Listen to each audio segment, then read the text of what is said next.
Bueno, el día de hoy vamos a hablar de Doing Business in México, haciendo negocios en México. La segunda parte, y está conmigo Jorge Velarde, el doctor Jorge Velarde y el doctor Eric Escobar. Y empezamos con el tema del crecimiento de México en los últimos años y su potencial a futuro.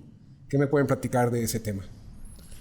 Pues mira, Yair, aquí el tema del PIB, que es la medida de crecimiento de una economía, hay algo bien interesante, digo, para saber qué viene, o más bien cuáles son las perspectivas para la economía en México y hacer negocios, se requiere más inversión. Algo que nos ha estado faltando en México es la parte de la inversión. Y esto lo podemos ver con la historia. Me voy a ir muy atrás, pero creo que es una referencia muy, muy relevante. Por ejemplo, si sacamos el promedio del crecimiento que vivió México, de los años 40 hasta principios o finales de los 70, México creció en promedio 6%. Después de los 80 a la fecha, el promedio es de alrededor de 1.9, 2%, si queremos verlo así. ¿Sí? La diferencia entre un periodo y otro periodo es que en el primer periodo se generó inversión y en el segundo no. Claro, me pudieran cuestionar, Jorge, pero es que no había tratados de libre comercio, no había otro nivel de estructura, ya sabías, me estabas viendo de esa manera. Inversión pública te estás refiriendo, ¿verdad? Inversión pública, exacto. Y privada también, vaya, pero a final de cuentas... Es que en los 80s, un tema que es bien importante es que en los 80s la inversión pública decreció en sectores de infraestructura en donde la inversión privada empezó a invertir. Entonces, va muy de la mano. Va de la mano por ahí, pero no compensó la caída de la inversión que estás mencionando. Vaya, ahora, si vemos los datos del PIB, vaya, si vemos el PIB a final de cuentas es la suma de lo que se exporta menos lo que se importa, más lo que se consume, tanto público como privado, lo que invierte el sector público y privado. Y lo que no ha hecho crecer al país desde los 80s es la inversión pública y privada.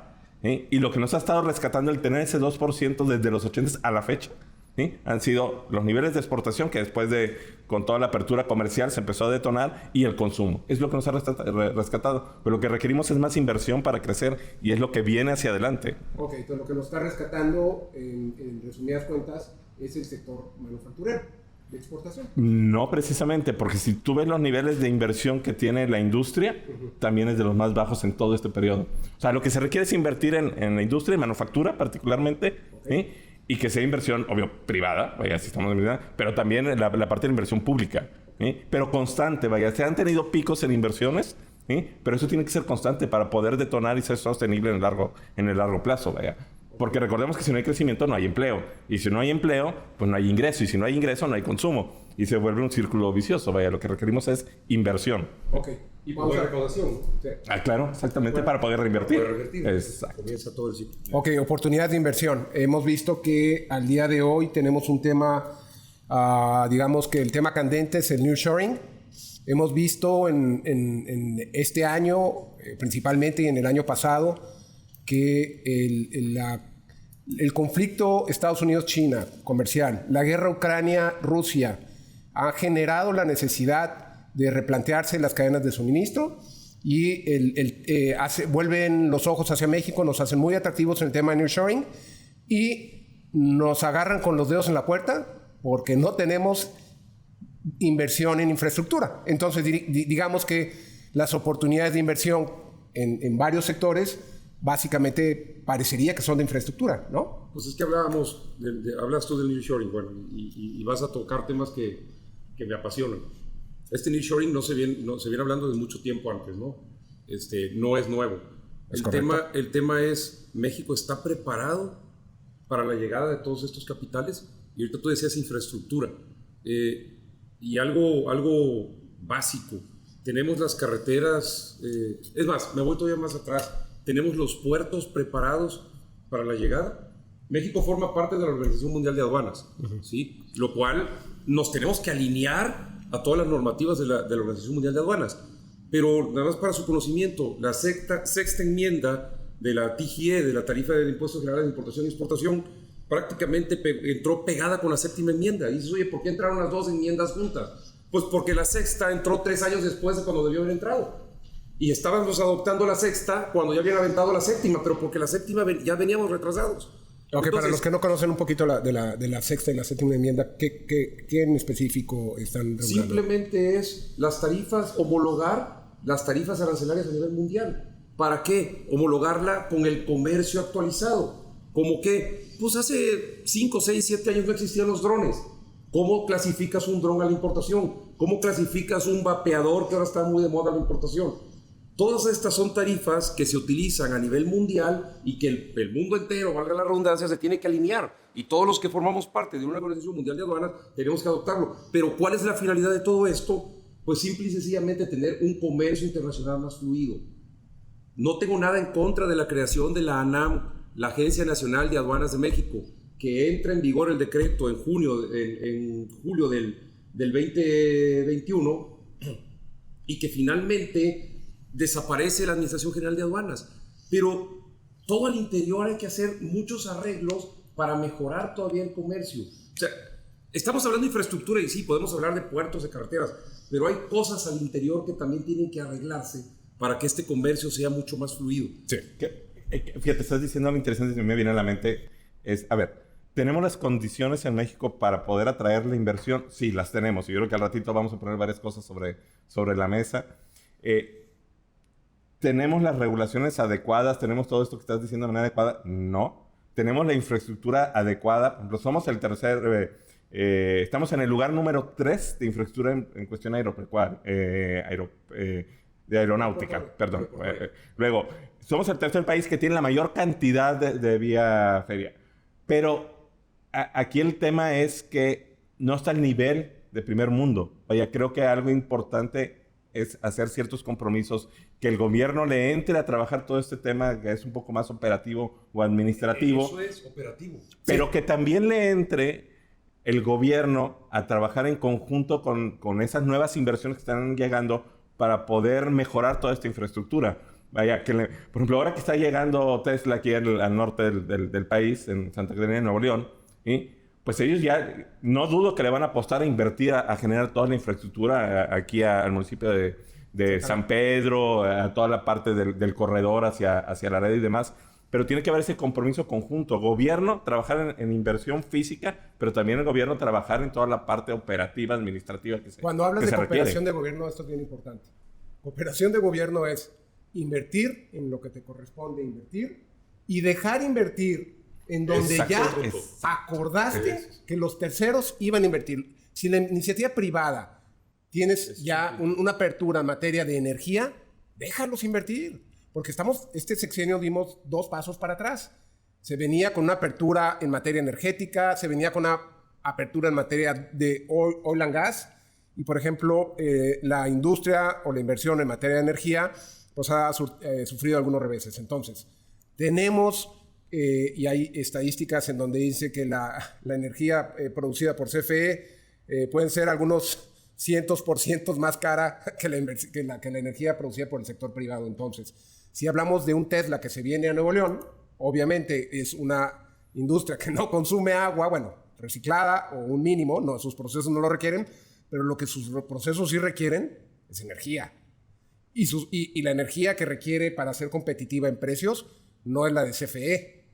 Son energías renovables porque tienen compromisos en materia internacional y se tienen que cumplir. Y 2, el tema de que siempre será más barata, o al día de hoy es más barata la energía producida por los particulares.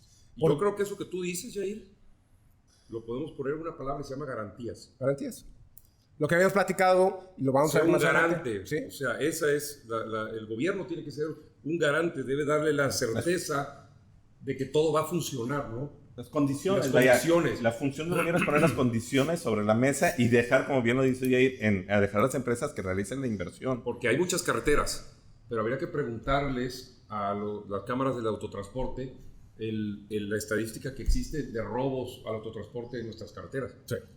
Entonces, pues sí, están en las carreteras, pero me das la seguridad para que ese Tesla viaje de aquí a Nuevo Laredo, o bueno, como el gobernador aquí lo indicó, que va a haber un carril especial en la aduana de Colombia, lo cual aplaudo. Además, si ves la carretera y de la desviación de Laredo para meterse a Colombia, están haciendo la carretera concreto hidráulico y todo perfecto.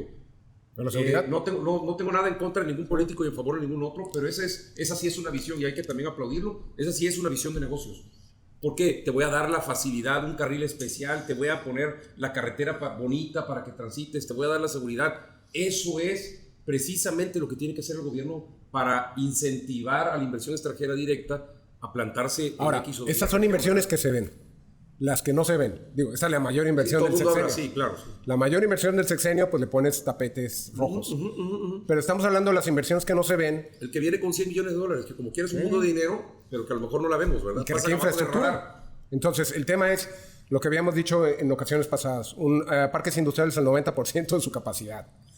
Temas de, y ya lo hemos sufrido en tiempos de invierno, gracias a Dios no fue en esta ocasión, pero donde hay heladas en Texas, pues nos cortan el gas y tenemos problemas de que la mitad del territorio nacional se quedó sin energía eléctrica. Y esos temas no pueden suceder cuando estás en el ojo del mundo para los temas de nearshoring. Entonces, las condiciones vienen de los tratados internacionales, desde el TIMEC, desde los capítulos de inversión, la ley de inversión extranjera, los acuerdos para promover la inversión. Y eso nada más tiene que ver con el puro marco regulatorio. Luego nos vamos a los temas de infraestructura, lo que tú decías. Y es un conjunto de inversión pública y privada, en donde la inversión pública ha decaído. Y donde la inversión privada no puede aumentar si no estás respetando las reglas del juego.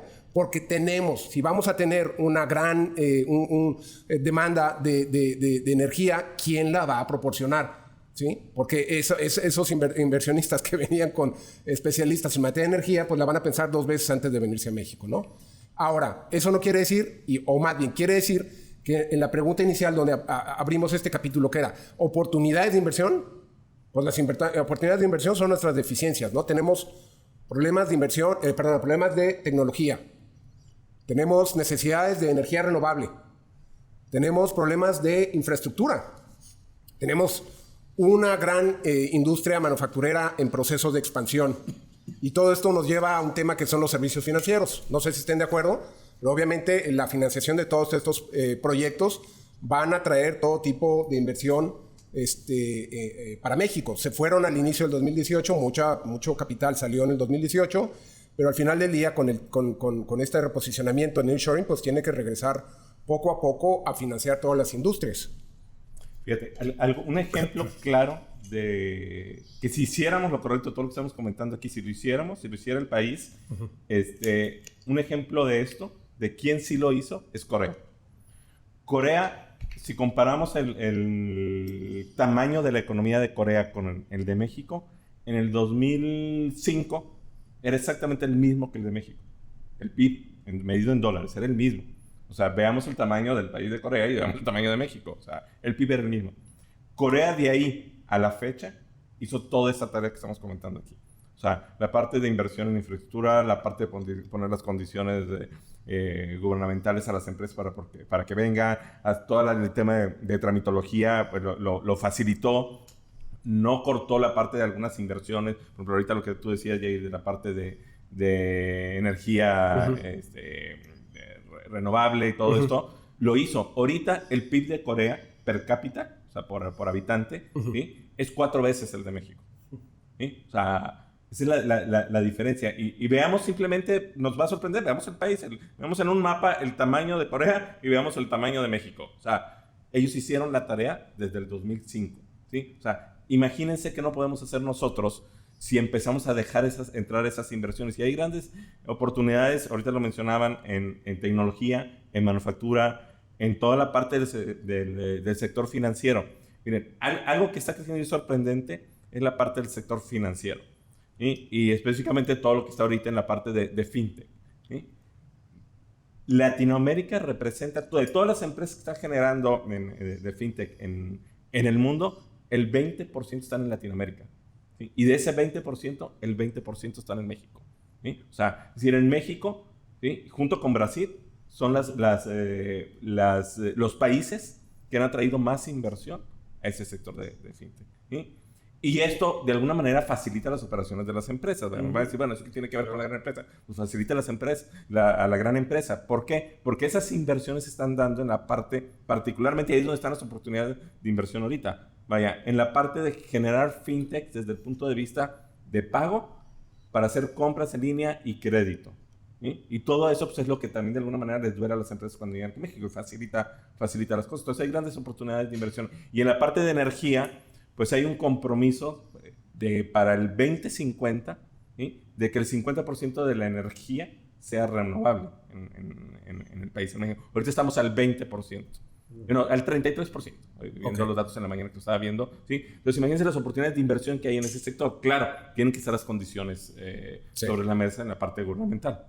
Sí, ese es el tema. Ahora, tocando el tema y siguiendo la tónica de las ventajas de invertir en México. Bueno, hay unas que son obvias y sabemos que el nearshoring nos pone territorialmente como un lugar estratégico. Es algo que es inigualable, ¿no? Y aunque dicen que el costo nada tiene que ver, pues bueno, ya vimos que la distancia entre México y Santa Catarina, la Ciudad de México o el Estado de México y Santa Catarina, Nuevo León, ¿qué son? ¿900 kilómetros? 900 kilómetros. Y finalmente fue un tema decisivo.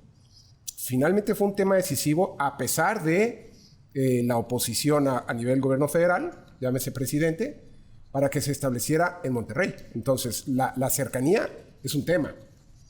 Y no nada más la cercanía. Nosotros fuimos entrevistados por varios medios impresos, algunas revistas especializadas, para hacer análisis comparativos de lo que tiene que ver con los estados del Estado de México, San Luis, corrígeme si me está faltando uno, Jorge, Nuevo León, Querétaro y creo que fue Chihuahua.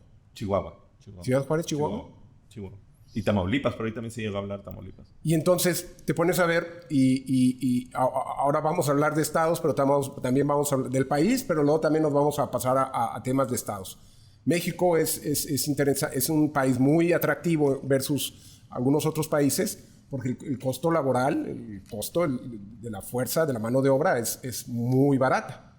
Tenemos acuerdos comerciales, como lo hemos estado platicando en muchísimas de nuestras videos anteriores, platicando de los APRIs que tiene México, platicando del TIMEC, de las bondades, no nada más desde la perspectiva de la protección de la inversión extranjera, sino también en temas ¿cómo se llama? De tasas, de impuestos a la importación, a la exportación. Entonces, es la ubicación estratégica del país, pero también la ubicación estratégica de los estados del norte de México y el desarrollo, como lo hemos estado hablando, de lo que tiene que ver el sur versus el norte. Y es algo que no puedes dejar de tener presente, que tienes una mano de obra más calificada, tienes un mayor nivel de preparación, de educación en el grueso de la población. Entonces, estás hablando de lugares que tienen más infraestructura y en donde se ha privilegiado mucho la inversión para el sector industrial. Sin duda, un buen, ¿cómo se llama? Una buena idea, vamos a llamarla así, que incluso la derogó este presidente, fue lo de la creación de las zonas económicas especiales, que buscaba detonar el sur. Y esto fue promulgado por Peña Nieto, salió en el diario oficial, tenía y entre otras cosas eran facilidades para el pago del IVA, facilidades de impuestos, para buscar atraer a los capitales, específicamente al estado de Veracruz, Oaxaca y Chiapas. Pero no, después entra este gobierno y lo echa para atrás. Porque yo también estoy de acuerdo, sí, aquí está todo, y hablamos de qué estados y qué ciudades del norte y todo, pero México es muy grande, entonces creo que también es importante diversificar las zonas económicas y no centralizar en una sola región, o en algunas pequeñas regiones, toda la economía del país. Como está sucediendo. El 50% del nearshoring que viene a México se está concentrando en Nuevo León. El 50%. Si dices que el 80% del nearshoring a nivel mundial se viene para México, el 50 de ese 80 se está concentrando en Nuevo León. Se está congestionando toda la infraestructura en Nuevo León. Ahora, recordemos también, o sea, sí somos, vaya, al final de cuentas también lo decimos mucho, somos un solo México, Pero 32 países diferentes. Exactamente, sí. Ahora, eso nos permite poder tener diferentes enfoques. Claro, hay que aprovecharlos, pero vean lo que tenemos, por ejemplo, Tesla, que es el referente en este momento. El ejemplo actual. A ver, Tesla se vino aquí va a tener su planta, su gigaplanta, ¿sí? Pero no dudo que vaya a voltear hacia el occidente. Vaya, en el occidente es el Silicon Valley de México y seguramente va a poner ahí algo. ¿Sí? Y seguramente va a voltear a la Ciudad de México y ahí va a poner el tema corporativo. Vaya, entonces va a empezar a detonar diferentes regiones en México. No nada más va a ser en Monterrey o en Nuevo León. Ahora, algo interesante que también tenemos, ¿por qué voltean a ver a México? Es que ya no nos ven como un país meramente manufacturero, claro. ¿sí? O de maquila. Vaya, es sorprendente si empezamos a ver los números de los distintos centros de innovación y desarrollo que tiene. Nada más en el noreste del país hay como alrededor de 50 centros de innovación y desarrollo. Oye, y eso se lo digo yo, Jorge, a mis alumnos en las clases desde hace mucho tiempo. Y sabes, uno de los referentes más grandes que hay, una de las industrias, aparte de la aeronáutica, más exigentes es la industria automotriz.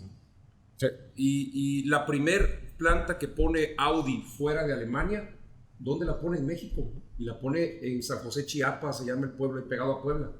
¿Y por qué? Por lo que tú acabas de decir, porque dejan de ver a México como un país de mano de obra barata, sino como un país de mano de obra calificada, que es muy diferente. Volkswagen de México, cuando llega ya por los 60s, 50-60% de la fuerza laboral era alemana. 50-60%. Hoy en día los alemanes son los que por ahí se quedaron y ahorita son los nietos o hijos de alemanes que llegaron en aquella época. Puestos directivos son ocupados por mexicanos. ¿Qué quiere decir con eso? Que ya es cerebro, ya no son manos. Y eso nos pone en otra ventaja. Los premios de calidad en la industria automotriz. Yo a través de los años he tenido muchos clientes en la industria automotriz armadoras. Muchos están aquí en Nuevo León. Sí, claro. El premio, premios dentro de la misma organización. Lo ganan en México. Se lo ganan en México. Tenemos clientes, por ejemplo, fabricantes de motocicletas. Me voy a ir a un caso más específico. De vehículos todoterreno. La planta más importante está en México. Claro. Mira, y un punto interesante, datos. Ahorita mencioné yo a Corea, que hizo su tarea. Vaya, y el PIB creció 4 veces de lo que ahorita es en México. Vean el ejemplo. A ver, las economías, ¿sí?, que están enfocadas a la parte de maquila, meramente manufactura, que no voltean a ver tecnología, no generan tecnología, ni compran tecnología. Esos países tienen un PIB per cápita menor a $10,000 per cápita, por persona, si lo queremos saber. Los países que compran tecnología, ¿sí?, y la empiezan a desarrollar de alguna manera en el país, no la crean, la traen y la desarrollan aquí, el PIB empieza a aumentar a un $20,000 del PIB per cápita. Si nosotros generamos la tecnología, eso se va a 30,000. ¿Sí? O sea, tenemos una cantidad, tenemos más de 250 o 300, me puedo arriesgar a decir, centros de investigación y desarrollo a lo largo de todo el país, no en el occidente, no en el norte, a lo largo del país. Vaya, en Tijuana hay, en la zona de Jalisco hay, en la zona de Chiapas, todas esas regiones también hay, obvio en Nuevo León. Entonces, eso empieza a generar, por eso vienen las empresas, es la gran oportunidad, que vengan las empresas, aprovechen esos centros. Y además las universidades allá también están generando mucha investigación y mucho desarrollo. Vaya, las principales universidades del país, la UNAM, junto con el Tecnológico de Monterrey, son las que generan una mayor cantidad de patentes, solicitudes de patentes a nivel mundial. O sea, solicitudes, no son patentes, pero vaya, obviamente si no lo solicitas no vas a tener patentes. Claro, vaya. Sí. Entonces, esas son grandes oportunidades para las grandes empresas que quieren empezar a detonar más tecnología. Vaya. Ok. Te voy a cosas importantes que debes analizar antes de hacer negocios en México. Estamos hablando de Doing Business en México. Vamos, antes de empezar con los temas, vamos a platicar de experiencias de no hacer tu trabajo antes de establecer un negocio en México. Y lo hemos platicado anteriormente. Un mal assessment para entrar a México puede ser un gran dolor de cabeza. Hemos visto empresas que han venido a hacer inversiones de miles de millones de dólares que no han empezado, nunca empezaron a iniciar operaciones, nunca iniciaron operaciones, porque se establecieron en el lugar que no era el adecuado. Entonces, ¿cuáles son las experiencias de las empresas? Pues pueden ser desde ponerte, y este es un tema que vamos a tocar más adelante, hacer una evaluación incorrecta, aún en el estado correcto, porque no te pusiste en el municipio correcto. Claro. O aprovechar una oferta de real estate en un lugar que no sabías que estaba congestionado. Y tienes el gran problema de llevar a los trabajadores hacia el lugar que compraste como una oferta inmobiliaria y resulta que no tenían las condiciones para que la mano de obra calificada que requerías se pudiera establecer ahí, porque ni con los incentivos los vas a traer a lugares en donde no tienen las condiciones para que esa gente esté dispuesta a perder, y lo voy a decir de una manera muy común y muy ordinaria, 3 horas en el tráfico. Sobre todo, Yair, cuando el tipo de empresa, digo, porque hay también que entender que hay empresas que se tienen que poner en tal lugar, sí o sí, y la razón principal es el acceso a las materias primas, ¿no? Es correcto. Entonces, no sé cómo se va a poner una empresa que quiera sembrar cítricos en la región de la montaña en Veracruz. Pues ahí no va a estar, tiene que estar cerca de Martínez de la Torre, que es el trópico caliente, donde puede tener acceso y las tierras y las condiciones climáticas lo permiten. Pero aquí no estamos hablando de eso, porque aquí no es el acceso a las materias primas, aquí es el acceso a la mano de obra. A la mano de obra. O a la cercanía con Estados Unidos, o a la mano de obra calificada, ¿no? Es correcto. Y entonces, tienes que involucra esto, y cuando viene, me ha sucedido con 500 empresas, y no estamos en 35 años. Cuando viene el inversor extranjero, contacta a sus asesores, ya sean sus abogados, ya son sus contadores, un grupo de asesores para determinar el mejor lugar. Y tradicionalmente me ha sucedido ver que buscan términos que puedan ser los más atractivos desde una perspectiva económica y se olvidan de los temas estratégicos. Y he visto a lo largo del tiempo, y vale la pena comentarlo, diversas firmas internacionales que no se fijan en temas que son torales para establecer una inversión en algún lugar. Y esto ha tomado relevancia en los últimos años. Porque normalmente cuando vas con los asesores, lo primero que te hacen es un estudio fiscal, un estudio en materia de comercio exterior. ¿Y cuánto te va a dar el municipio y las facilidades de no sé qué? Oye, ¿y la mano de obra? ¿Y es calificada la mano de obra? El lugar. Pero me voy más atrás aún. A ver, ¿de dónde viene la inversión? ¿Va a venir de Estados Unidos? ¿O va a venir de España? ¿O va a venir de Estados Unidos a través de España? ¿O va a venir de Alemania a través de Malta? ¿O por qué viene de dónde viene? Y eso parecería una tontería la pregunta, pero es que a la luz de qué tratado internacional, y lo hemos dicho miles de veces, pero es que es impresionante las veces que las empresas no se van por lo más importante, que es, sobre todo en estas épocas que no es México, es los países escandinavos, y es España, y es en muchos lugares en donde tenemos regímenes o países que tienen un tinte socialista, que en algunos lugares está muy bien manejado porque es una democracia muy desarrollada. Y luego tenemos los países latinoamericanos, en donde el cambio de timón puede ser un tema. Y es un tema, porque cambian la política de atracción hacia la inversión extranjera. Entonces, ¿qué país te va a proteger que tenga un tratado importante para proteger la inversión? México con cualquier otro país. Desde ahí ya puedes llevar, si eres una inversión que proviene de los Estados Unidos, ya puedes llevar un componente de una reorganización. Es decir, ¿cómo vas a hacer el treaty shopping para estar plenamente protegido? Lo hemos platicado en ocasiones anteriores. El TMEC es un tratado de nueva generación. Y esto es importante comentarlo. Es un tratado que ya le cerró la puerta a partir de a finales de este mes, le va a cerrar la puerta a los inversionistas canadienses al acceso a los mecanismos de solución de controversias inversor-Estado. Entonces ya no se van a poder ir a defender en un arbitraje internacional en contra de México, por ejemplo, si fuera una empresa de energía a la cual le quitan sus permisos. Estados Unidos, si viene la misma empresa de energía con un inversor que viene de Estados Unidos, una compañía americana, una LLC que viene a establecer una SRL en México, ya no existe a partir de abril el tema de lo que le llaman la expropiación indirecta. Entonces, temas de elección de tratado para proteger la inversión, que nada tiene que ver con los beneficios arancelarios del TMEC que está relacionado con las mercancías y que ahorita nos platicas. Pero entonces, volvamos a ¿qué tratado ya no te protege? ¿Qué tratado te protege? Y ya después nos vamos a las clásicas de análisis fiscal del país de origen, de México. Es que no se ve, eso Yair, normalmente no lo ven, y es un error, ¿no? No quiero decir que esté bien, es un error. No lo ven porque todo el mundo se enfoca, las empresas se enfocan desde el lado financiero y operacional. Cuando tú firmas un tratado de libre comercio, que dicho sea de paso, México es uno de los países que tiene la mayor cantidad de tratados con la mayor cantidad de países firmados, ¿no? Sí.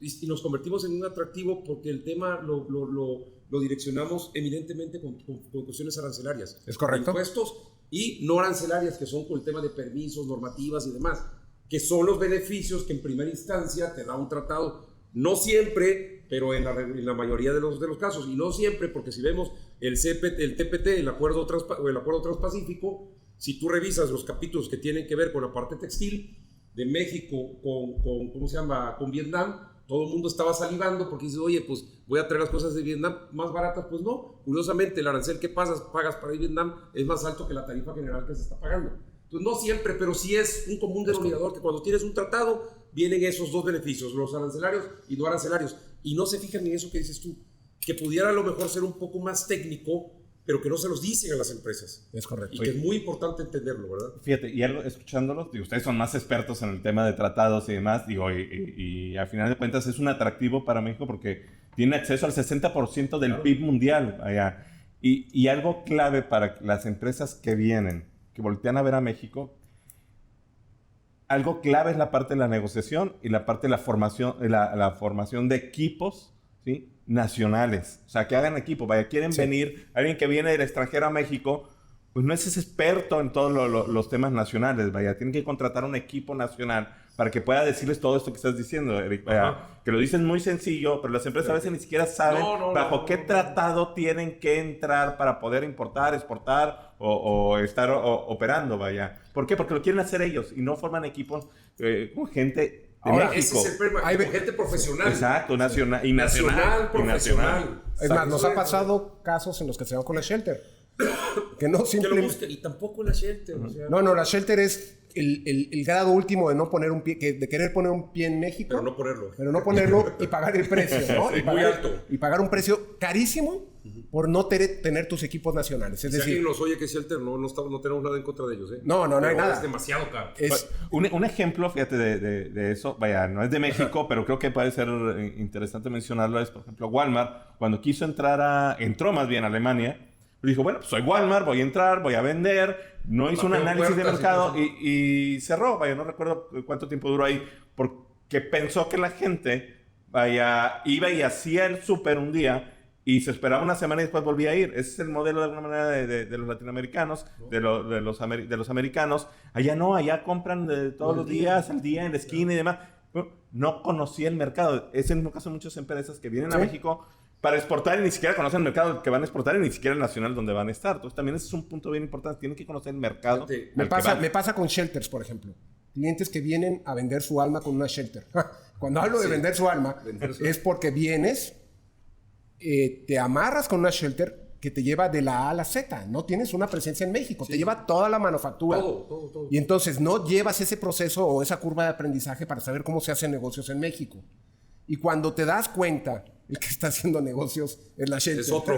Sí, no eres tú. Entonces, los procesos para mudar de una Shelter a tener una filial 100%, doloroso, sí, es doloroso. Entonces, es un tema que no todos se quieren aventar, pero al momento de brincar de una operación 100% controlada desde una Shelter, es un tema bien delicado, ¿no? Entonces, pero bueno, hay quienes quieren pagar ese costo para venir a hacer negocios en México, porque es, la verdad... ¿El T-MEX sigue siendo bueno? Me duele pensar por qué el gobierno mexicano no explota los otros tratados que tenemos. No están explotados, todos los huevos están en una sola canasta, valga la expresión. Porque nos vamos al mercado grande, ¿no? Y por eso Trump nos puso a temblar, ¿eh?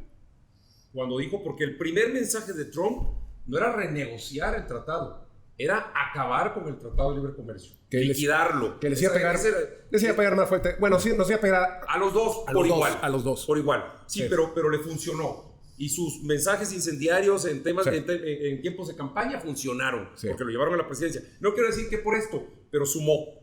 Sí, sumó. Y se iba a Detroit y le decía, ¿sabes por qué no tienes trabajo? Porque toda la industria automotriz se ha ido a México, allá al Bajío. Ahí están todos. Tú te quedaste sin trabajo, ¿verdad? Sí, pues para que vean lo que está haciendo México y bla, que es parte del contenido regional, ¿no? Que, claro. Y digo, ahorita nos brincamos al valor de contenido regional, porque está bastante interesante y creo que es algo que nos va a poner en un buen nivel. Siento poco explotado, pero... Pero yo te doy la respuesta. ¿Por qué no aprovechan los otros tratados comerciales?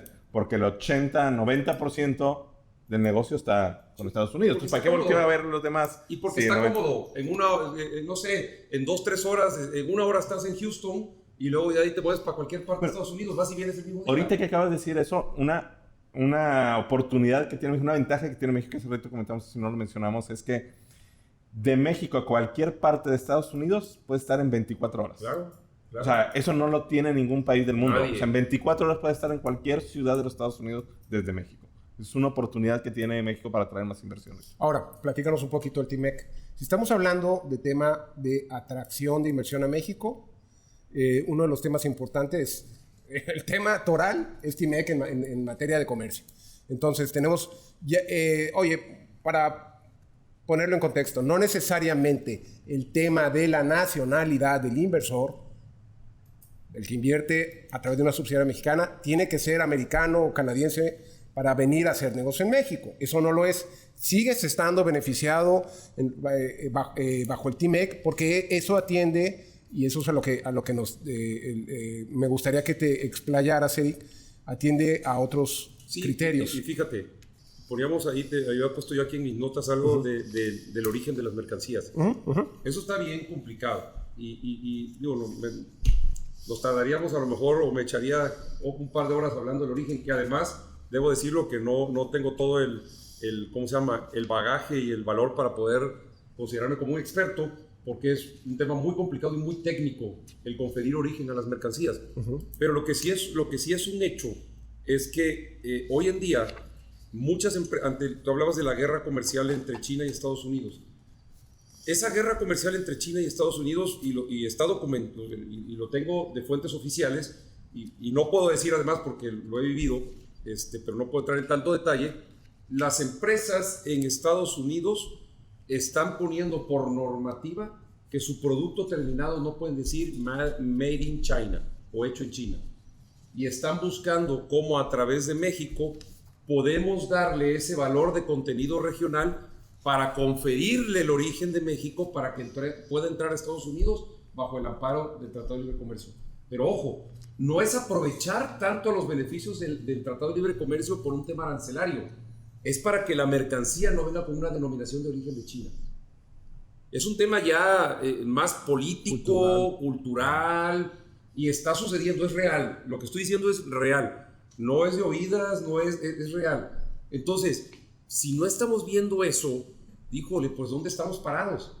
Porque va a venir una desbandada, ¿sí? Pero ahora viene la otra, el darle origen a una mercancía, y existe esa falsa percepción. Lo hablabas tú, de las empresas no entienden, ¿no? Y esta parte técnica no la entienden y luego son mal asesorados. Existe una mala percepción que si yo traigo este saco sin las mangas, sin los botones, todo abierto, sin coser, de China, y yo aquí llego en México, y en México le coso las mangas, le pongo el forro, le pongo los botones, le pongo el cuello, ya es made in México. Pues no. Hay reglas para conferir el origen de las mercancías, y no porque las ensambles en México quiere decir que es hecho en México. ¿Por qué? Porque esas reglas te dicen, y está el método de minimis, el método del valor de contenido regional, el salto arancelario. Hay técnicas para conferir el origen de las mercancías. Y ese origen no nada más se le da confeccionándolo en México o ensamblándolo en México.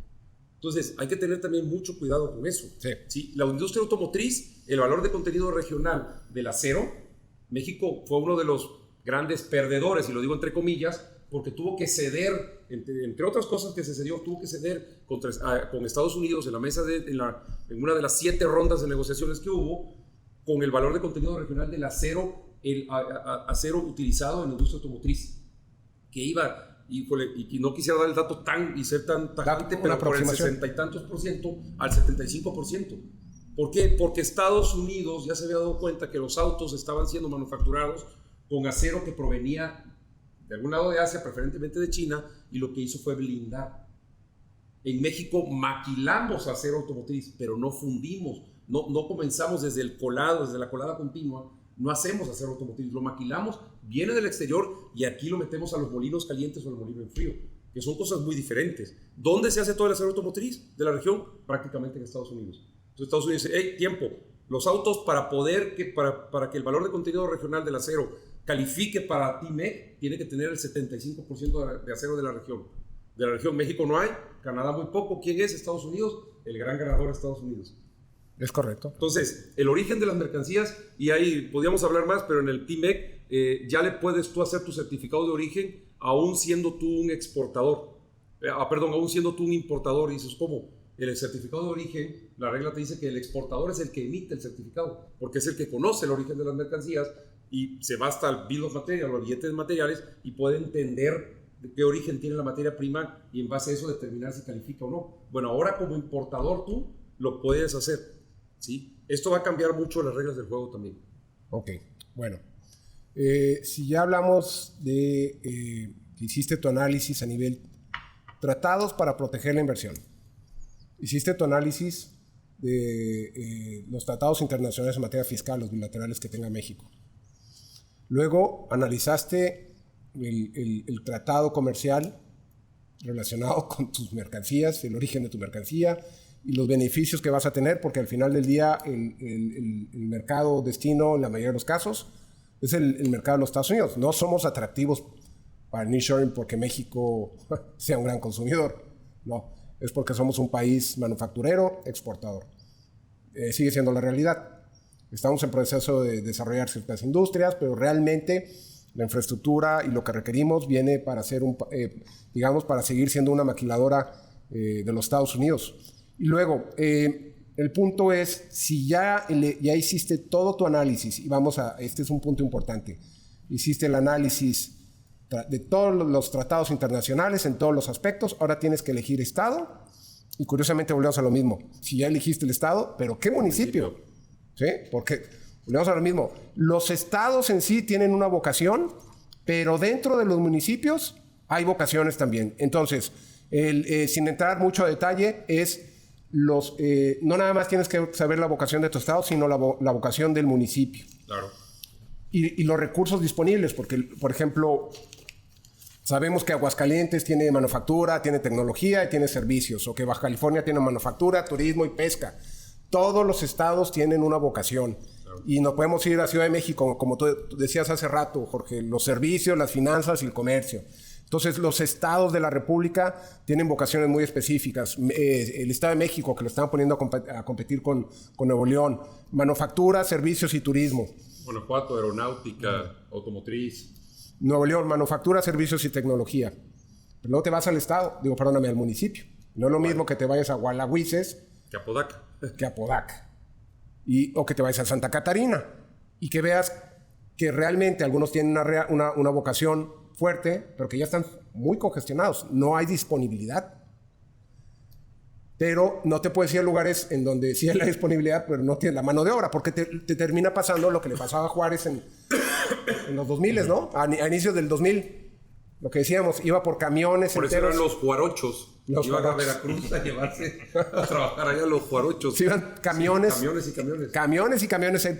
Todos mis paisanos andaban allá. Sí, en Veracruz. Se los agarran de Veracruz. ¿Y cuál es el problema? El gran problema de eso, hay distorsiones. Por ejemplo, la pelea entre maquiladoras de Juárez para llevarse a la mano de obra que ya estaba en una industria que manufacturaba bujías, y se le iban a llevar a una que hacía una cuestión totalmente diferente. Había bonos por contratación, y entonces lo que estaban haciendo es estarse jalando la cobija pirateándose, y entonces la mano de obra, pues se empezaba a calificar un poquito más alto el costo de la mano de obra, pero había un hiperdesarrollo en ciertas ciudades, y en otras eran totalmente dispares, ¿no? Por ejemplo, en Tamaulipas, que pues también tenía su desarrollo en maquiladoras, ¿no? Las fronteras. Reynosa, Laredo, Matamoros.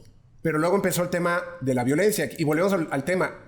Son cuestiones que debes de considerar, porque cuando empezó la violencia en Tamaulipas, me acuerdo que lo primero que hicieron todas las firmas de consultoría, las Big Four, por ejemplo, todas quitaban la oficina de Reynosa, donde estuvieran cerca de Matamoros, quitaban la presencia. Los despachos de abogados ya no íbamos a esas ciudades. Teníamos las políticas y procedimientos para que un abogado pudiera ir a esas plazas. Era casi Extrema urgencia. De extrema urgencia, y eso era a nivel internacional. O sea, teníamos protocolos. Había protocolos para ir a Tamaulipas. Entonces, el análisis vuelve a lo mismo. No puedes nada más ver las vocaciones, sino tienes que ver cuestiones de distancia, o tienes que ver cuestiones de recursos, y luego vienen los intangibles, cuestiones de violencia, cuestiones de robos, y luego un tema que me gusta mucho y que es el lobbying con las autoridades, ¿no? Y lo hemos visto y se ha dramatizado en el tema de Tesla, en donde tuvieron que hacer lobbying estatal, luego lobbying federal. O sea, cuando me refiero a lobbying es ir a negociar con la autoridad, luego ir a negociar con el presidente, y luego entre autoridades estarse jalando la cobija para ver en dónde se va a quedar la inversión, o si la inversión definitivamente no se iba a quedar en México, porque ya las autoridades a nivel federal y estatal pues estaban peleando por la inversión. Pero también, a ver, eso que estás mencionando, también las empresas revisan, o deberían de revisar, cuáles son los estados que tienen no quisiera decir el mayor poder, pero la mayor habilidad de negociación para hacer ese lobbying. Y generalmente, por ejemplo, en Nuevo León, pues, tenía toda la parte de tener, ahora sí que gente en la parte gubernamental para hacer ese lobbying, junto con una cantidad de empresarios. Igual sucede en Jalisco, igual sucede en Querétaro. Lo que decías, exacto, del negocio. Fíjate, yo he tenido clientes de la India, donde en ciertas industrias, lo hemos comentado, me decían, oye, Yair, a ver si hay algo así parecido en México. Ahí me dan incentivos fiscales. Digo, no, aquí también los tenemos a nivel estatal, tenemos una ley estatal. No, espérame. Tengo incentivos fiscales de exención del 100% del impuesto de la renta durante 10 años.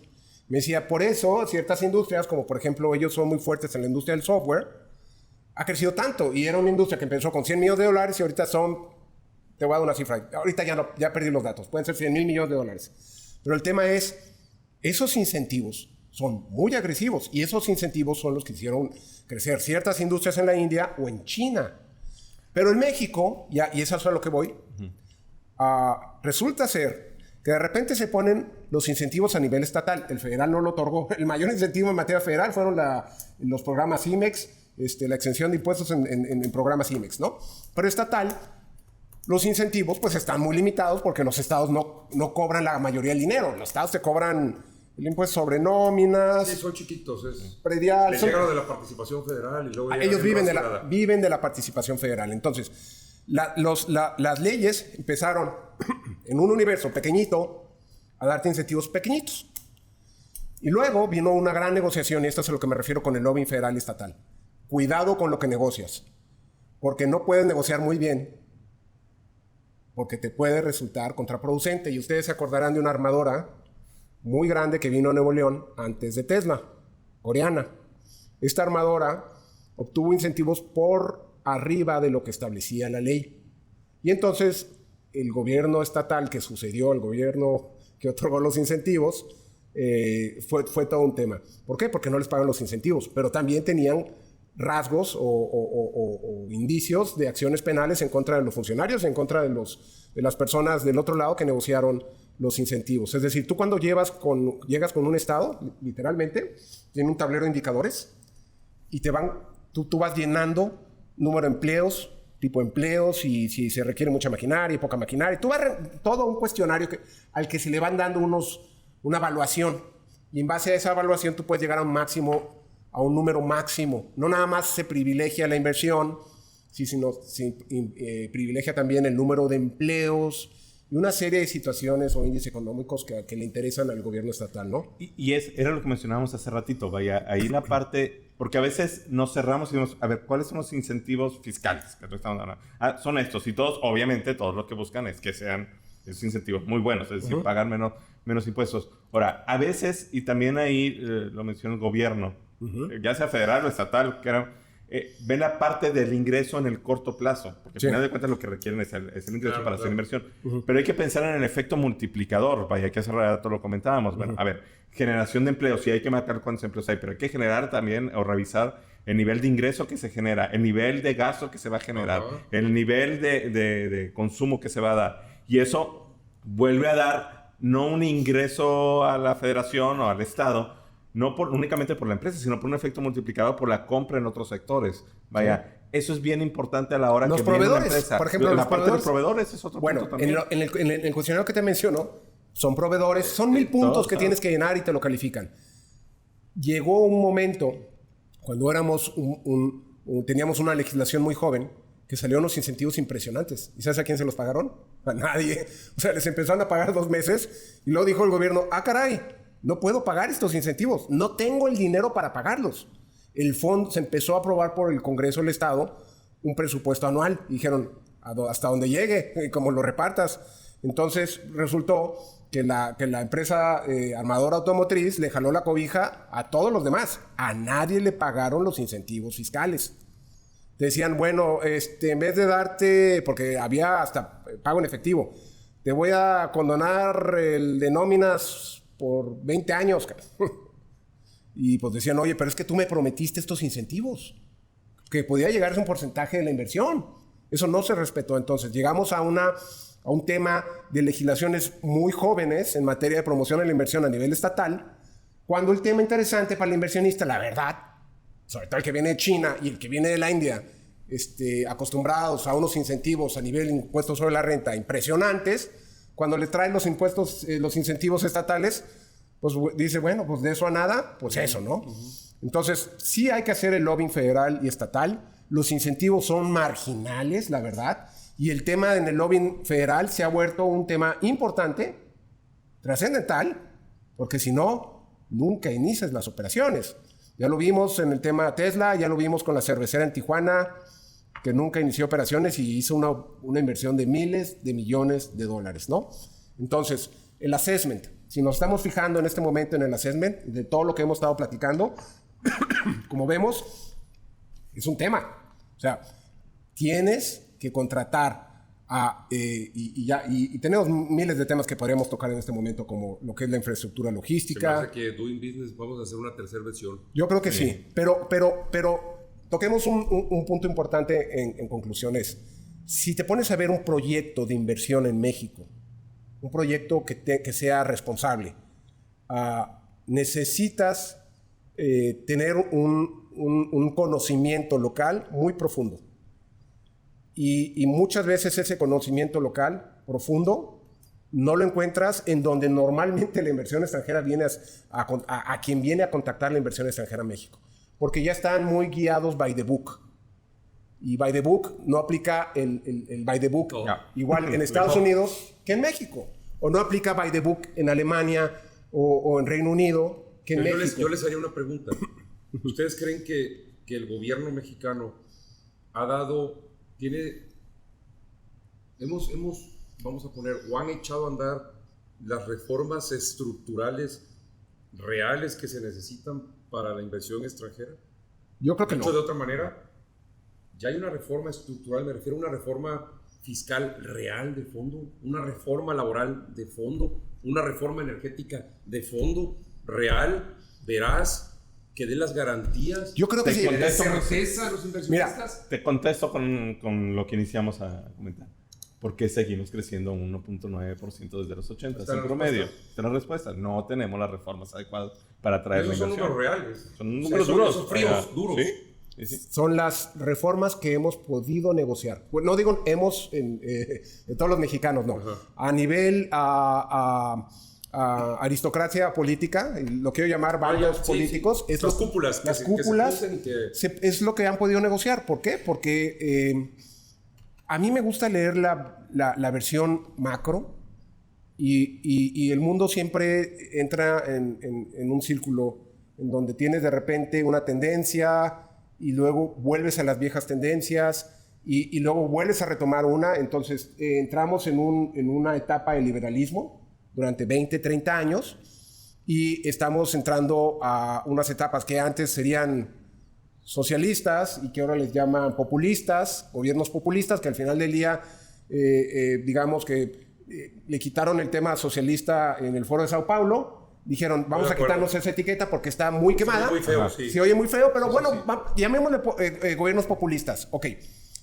En esos 30 años llegamos a unos consensos en México de una liberación gradual, porque así era el Tratado de Libre Comercio, eran liberaciones graduales. Y esas liberaciones graduales llevaron o culminaron con la apertura en lo que era la vaca sagrada en México, que era el petróleo, el oil and gas y la energía. Que se acabó cuando el Tratado de Libre Comercio, ¿no? Afortunadamente. Entonces, ahora, teníamos una apertura comercial y volvemos, yo sé que ha habido excesos, pero bueno, había una apertura comercial y estamos teniendo una política regresiva en ciertos temas, curiosamente regresiva aún y cuando no existen las mayorías para regresar a donde estábamos antes, porque implican reformas constitucionales. Entonces, tenemos un tema político que no ve el aspecto de desarrollo económico. ¿Cuándo va a suceder que se vuelvan a alinear digamos que las políticas económicas de México? Pues creo que primero tiene que pasar la turbulencia política, no sé si vaya a pasar, pero en segundo también tiene que, después de que pase esta turbulencia política, se vuelvan a alinear los partidos a un tema de desarrollo económico. Tenemos el desarrollo económico por inercia, no porque estemos haciendo el trabajo. Orgánico. Sí, por inercia. Y fíjate, a ver, tenemos todas las condiciones como país y hay estudios, igual en la tercera parte, a lo mejor el Doing Business, que prometemos hacerlo, podemos traer hay un artículo en el cual ubican a México como la 7ª economía del mundo. Si aprovecha de manera adecuada todo lo que estamos comentando aquí y muchas otras cosas más, y que la parte política tenga también continuidad, ¿sí? Independientemente del tipo de enfoque socialista, capitalista, seccionales y de cada 3 años en los municipios. Ahorita hablamos de municipal, estatal y federal, vaya, que tenga continuidad, que no estamos en silos. Ahorita el municipio va por acá, el estado por acá y la parte federal por acá. Ahora, les doy unos ejemplos de sectores. ¿Cómo puede ser posible que tengamos todo esto y no lo aprovechemos y no seamos la 7ª economía del mundo? ¿Por qué seguimos? ¿Qué somos ahorita? ¿La 15? 2%. Ahorita somos la 15, podemos ser la 7ª. Pero vean lo que tenemos. Por ejemplo, en la parte de telecomunicaciones. En Latinoamérica somos la 2ª economía con internet más rápido. ¿Sí? En la parte de alimentos procesados tenemos 9 de las empresas más importantes, de las 10 empresas a nivel mundial, tenemos 9 en México. ¿En inglés? ¿Sí? Acabo de ver una estadística en inglés. Estamos al lado de los Estados Unidos. Estamos en la lona. Estamos en la lona. Creo que el país de Latinoamérica que menos habla inglés es México. Y resulta que los argentinos que están en el otro polo, hablan el porcentaje per cápita, hablan más inglés que los mexicanos. Pero yo lo veo como una limitante, pero ya no es ahorita tanta limitante. Hay tanta tecnología que la parte del idioma la podemos pasar a segundo término. O sea, sí es importante porque quiere uno hablar al tú por tú, pero al final de cuentas, pero sí es una desventaja. Pero siguiendo con los ejemplos, síguele. La industria farmacéutica, somos la 2ª, tenemos el segundo lugar a nivel mundial, con las farmacéuticas más importantes. La parte de dispositivos médicos, ¿sí? Somos los que exportamos más. ¿Sí? La parte automotriz, ni se diga, ya lo estaba comentando, somos la 7ª. Aeroespacial, exportamos más productos, a nivel ¿En qué lugar estamos en aeroespacial? En la parte, somos de una potencia fuerte para seguir exportando. Mucho y va a crecer, y le podemos seguir la industria mueblera, 2º lugar a nivel mundial. O sea, estos ejemplos, ¿por qué no los aprovechamos? Segundos, terceros, y ¿por qué seguimos creciendo 1.9% durante los últimos 20, 30 años? Por la parte que nos falta continuidad. Equipo, Mira, continuidad. Yo peleo mucho en varios grupos ahí de amigos y de todo, porque no debemos echarle toda la culpa al gobierno. Pero creo que esto sí es gran parte del gobierno. El gobierno es el promotor, porque es el que da las condiciones. No el empresario. El empresario se pone a trabajar y busca cómo sí. El gobierno es el que pone las condiciones, esa es la palabra. Sí, mira, y otra vez te da las garantías. Las crisis económicas han matado a la industria y ha vuelto a empezar. Es difícil empezar de cero para que una ciclicidad en problemas de políticas de gobierno te vuelva a matar las industrias. Entonces, la continuidad es súper importante. Respetar los compromisos asumidos a nivel internacional es súper importante porque estás hablando de industrias que vienen a invertir miles de millones de dólares a México y no puedes esperar que se regresen con la cola entre las patas y luego regresen en el próximo sexenio. Claro. No es así. Tan es así que al principio de este sexenio los fondos de inversión dejaron de invertir en cierto tipo de industrias, dijeron fuera de México. Están regresando. La situación no fue tan... digamos, tan grave ni tan crítica como se podía prever para cierto tipo de industrias. Y lo que sigue y está de pronóstico reservado es que va a suceder con la próxima administración presidencial. ¿Qué corte va a tener? Va a ganar el gobierno en el poder actualmente. Pero creo que con el ingrediente de un Congreso opositor. Pero sobre todo con un presidente un poquito más abierto al diálogo. Esperemos. Depende de quién sea. Si te pones a ver candidatos, hay quienes son muy conciliadores, salvo uno. Porque si tú, vamos a hablar de candidatos que no tienen la posibilidad.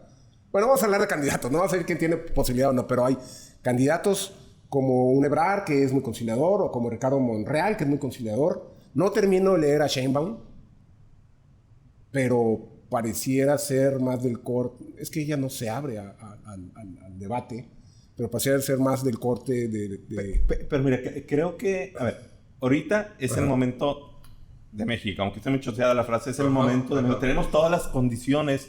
Oye, ahorita hablabas de crisis que derrumbaban la economía, los sectores, pero era cuando eran crisis focalizadas, Latinoamérica, Asia, Estados Unidos, y nos pegaban nosotros, o que la generábamos nosotros, pero ahorita por primera vez la crisis es a nivel mundial. Mundial, ¿sí? Y el que tiene las condiciones para salir hacia adelante es México, ¿sí? Entonces creo que si la nueva administración voltea a ver la oportunidad que se tiene ahorita, creo que va a empezar a poner las condiciones sobre la mesa, porque al final de cuentas lo que busca el gobierno y el partido en el poder, pues es dar resultados. No, preservarse. O preservarse también, pero bueno. Perpetuarse, porque si ves el ataque a las instituciones, el problema de los políticos en México, y no quiero generalizar, pero la verdad, es que están más preocupados por perpetuarse en el poder que en dar resultados. Y tú dijeras, bueno, ¿qué tiene que ver eso? Sí, si atacas a la independencia del INE, si atacas a organismos autónomos, bueno, algunos que ya le han estado liberando ahorita los nombramientos de algunos comisionados, pero bueno, si tienes contra la lona a la Comisión Federal de Competencia Económica, si tienes a la CRE, que ya empezaron otra vez a funcionar, si empiezas a paralizar los organismos autónomos, realmente empiezas a preocupar a la inversión extranjera. Entonces, señales encontradas. Curioso, el peso mexicano está fuerte. Ahorita platicamos de eso, pero tienes un peso mexicano fuerte, tienes una serie de señales encontradas a la inversión extranjera que la gente no termina de entender. Incluso el peso.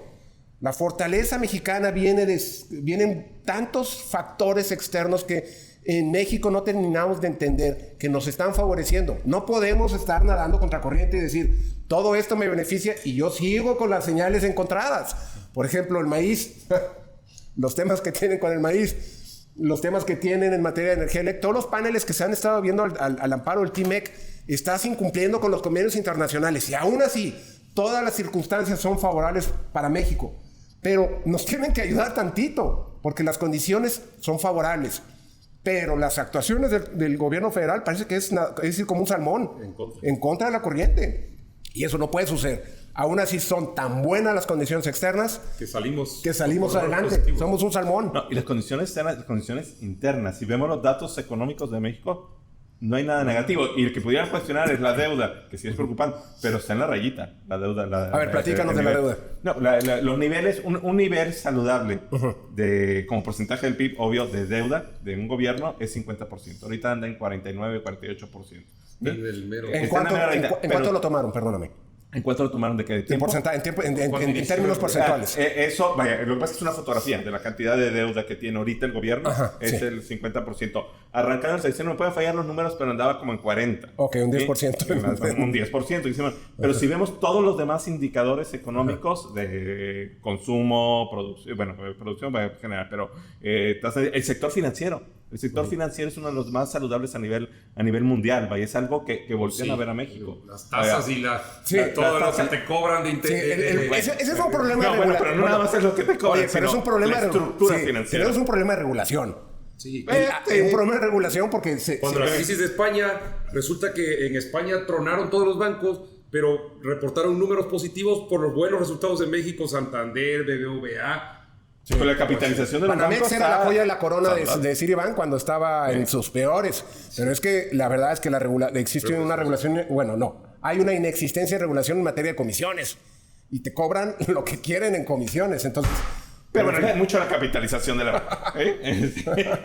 Pero bueno... es otro tema, Se me hace que Yair hay que ir poniendo fecha para la parte 3 de esto. Creo que sí, hay que concluir. Da mucho material porque todavía nos faltan aquí unas 3 horas para seguir hablando. Sí, hay que concluir. ¿Qué podríamos concluir del tema de hoy? En tema de Doing Business en México, que fue con lo que iniciamos. Nos separamos un poquito al final, pero es Doing Business en México, lo que se tiene que analizar y cuáles son las perspectivas. Entonces, digamos que al día de hoy pueden haber señales encontradas en temas de política económica México-país, aunque tiene unos muy buenos números, porque está contribuyendo mucho la iniciativa privada y el gobierno, a algunos les puede doler decir esto, ha hecho su tarea en algunos rubros y en otros no. Y tal vez en los que no lo está haciendo es por el corte populista que se tiene y que no diría que le está haciendo daño a México, pero sí está contrariando compromisos internacionales asumidos por el país. Pero se siguen dando las condiciones para la inversión extranjera. México necesita invertir en todos los rubros que hemos platicado para que esa inversión extranjera pueda ser recibida en México. Lo que eso implica puede ser no nada más la inversión que viene, sino la inversión que se requiere para que esa inversión venga. Entonces puede haber mucho flujo de inversión extranjera directa para generar esas condiciones en México. ¿Qué opinan de eso? A ver, si todo esto se da, hay muchos análisis que se han hecho de cuál sería el impacto de la atracción de inversión a México bajo este contexto. Y se habla entre 2 puntos porcentuales o 3 puntos porcentuales en los siguientes 2 años. Es decir, ahorita las proyecciones de México, dependiendo a quién veamos, andan entre 1.6, 1.7, vaya, dependemos de quién. Pero vamos a vernos positivos, vamos a poner que nos vamos a 2%. Imagínense sumarle un 3% a eso, y estamos hablando de un 5%. ¿Sí? Entonces, creo que sí es importante aprovechar y vender más a México. Vaya, todo lo que estuvimos comentando ahorita, los sectores, los tratados, la parte de infraestructura que tenemos y demás. Si lo sabemos vender, viene esa inversión y se genera ese efecto multiplicador para poder crecer económicamente y también crecer en la parte del poder adquisitivo de la gente, que también eso es importante para un país. Okay. Y complementando a Jorge, estoy de acuerdo en la parte de vender a México y no podemos dejar solo a los empresarios. Creo que los empresarios de cualquier tipo saben hacer su negocio. Lo que hacen, lo hacen bien y necesitamos un gobierno mucho más participativo. Sí, yo no he visto... ¿Promotor? O he visto muy poco delegaciones de la Secretaría de Economía estando en Estados Unidos. Vamos a seguir hablando de Estados Unidos, hombre, ya. Sí. Okay. No hablemos ahorita de los otros tratados que tiene México que deberíamos explotar. Vamos a centrarnos en Estados Unidos. Yo no he visto delegaciones, o he visto muy pocas delegaciones mexicanas haciendo ese lobbying con el gobierno de Estados Unidos, convenciendo, promoviendo, explicando, diciéndole todas las bondades que hay para venir a México, ¿sí? Aprovechando ese momento, esa coyuntura o esa guerra comercial que existe entre Estados Unidos y China para poder atraer a México. Lo que está llegando en México, siento que es inercia. Muy personal, muy particular, porque no tengo una información que lo pueda, así real, que lo pueda avalar o datos duros, pero es orgánico, es inercia, es porque así se están dando las cosas, sí. más que por un apoyo o por una promoción real del gobierno federal en México. Yo con esto concluyo. Bueno, pues entonces nos vemos en la próxima, sería la tercera parte, y tocaríamos los puntos que no tocamos el día de hoy. Pues todo el tema de infraestructura, de educación, que creo que hay que hablar un poco más de eso. Es correcto. Ok, gracias por estar. Gracias, buenas noches. Gracias.